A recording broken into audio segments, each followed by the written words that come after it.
Hey all, I hope you're staying safe and sound during our pandemic that has radically altered our educational life in Loudoun County. I wanted to share with you a little puzzle that I've been doing with my own kids over this break. And it's a technique I learned from Mrs. Brady and then saw also in Mrs. Frazier's coding at middle school classes.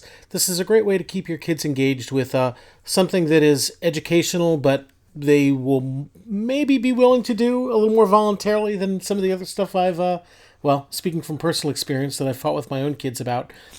This is a little constraint puzzle. It's kind of like a sudoku, but it's a little bit different. And I've seen Mrs. Brady and Mrs. Frazier use puzzles like this at the beginning of their classes to get students engaged with the curriculum. And I've been doing this as well with my own kids. Let me explain how this puzzle works. It's kind of like Sudoku in that it's a constraint puzzle, but it's a little bit different in that we have a different problem to solve. So let's just take this first puzzle right here.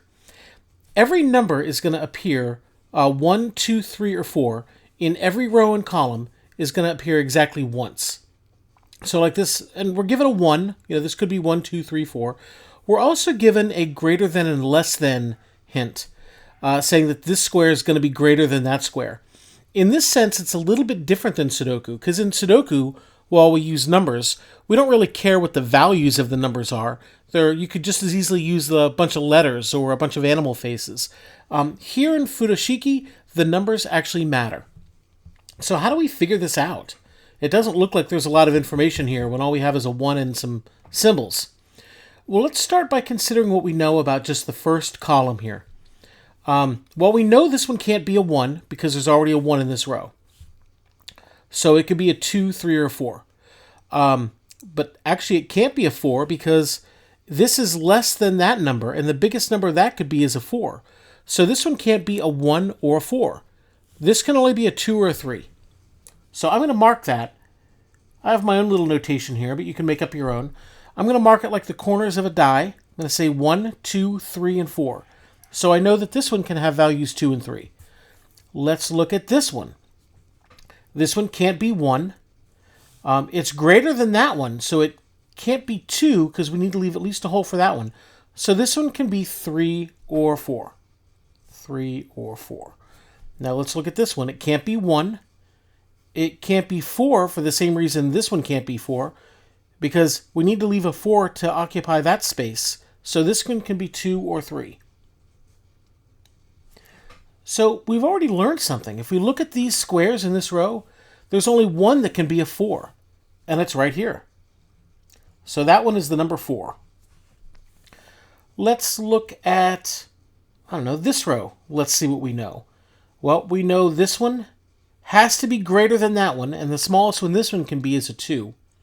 So the only number available for this one is a 3 and a 4. That one, we don't know anything about. It could be any of the values. This one can't be a 1 because it has to be bigger than something. So it can be 2, 3, or 4. Not a lot of help there. Oh, look, that's the only one that can be a 1. So we know that's a 1. Let's see what we know about this next row. Not a lot. This one can't, 1 is taken. So this one can only be a 2, 3, or 4. This one can be a 2 or 3, but it can't be a 4 because we have to leave at least one number greater than it. This one can't be a 4 because we need to leave one number greater and 1's taken. So this one can only be 2 or 3. And look, again, we only have one number or one square that can be a 4. 2, 3, 2, 3. Not a lot of help there. Let's look at this row. This one can't be a 1. Oh, no, it can be a 1. It can be a 1, 2, or 3. 2 or 3. This one cannot be a 1. In fact, because that can only be a 2, this one can only be a 3 or a 4, except the 4 is taken, so this one can only be a 3. And this one can only be a 1 or a 2 now. So with some new information, let's see what we know. If this one's a 3, this one can't be a 3. That one can only be a 2. So 1, 2, 3. This one can only be a 4.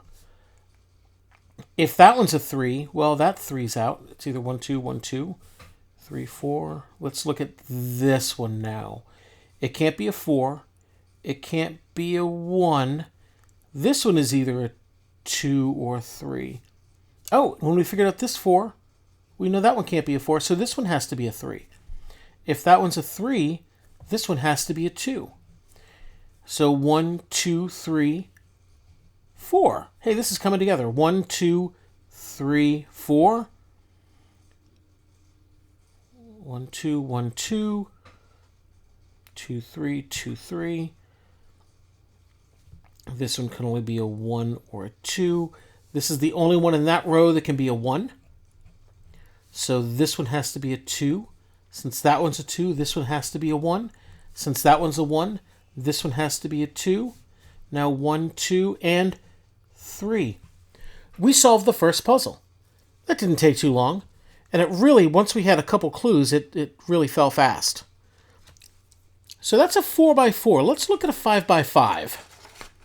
Yeek. That looks a lot harder, doesn't it? I'm not going to complete the whole thing, but I'll give you a flair of how we get started. So we know that's a 5. Let's just start with the first one in this row. This one has to be a 1, 2, 3, or 4, right? Well, let's actually start at the top and work down because there's a whole chain here. And I'm going to change my notation a little bit. I'm going to draw it like this. 1, 2, 3, 4, 5. Can't be a 5. It can be a 4. Can it be a 3? Well, if this one's a 4, this one can only be a 3. This one can only be a 2. This one can only be a 1. Huh. If we try to make this one a 2, a 3, a 4, a 5, it doesn't work. So this has to be 4, 3, 2, 1. So we're starting to get some information here. Look at how this works. This one, it can't be a 4, a 5, or a 2. It can only be 1 or 3. But it has to be greater than something, so it can't be a 3. It can only be a 1. It can't be a 1, it can only be a 3. Look at this one. It can't be a 1. It can't be a 3, 4, or 5. It can only be a 2. Now this one can only be a 1. So this one, even though it looked a little bit harder, this chain really made it seem like it would be a lot easier to solve. We have a lot of information now. Look, here's another chain going on. And we know a lot about the numbers above it. I bet we could tackle that in just a couple of seconds. I'm going to move on, though. So I have one more I want to show you. There's no reason it has to stop at 4 or 5. There are 6s, which are harder to solve. And of course, they go as large as 9. I bet we could even do larger than 9 if we really wanted to, but I haven't found any of those online. I want to give a shout out to the website I got these from. Crazy Dad, Free Puzzles and Mazes. There are tons of puzzles on here. There are several hundred of each of these 4, 5, 6, all the way up to 9 of futoshiki. There are 100 other different puzzle variations with hundreds of puzzles out there of each.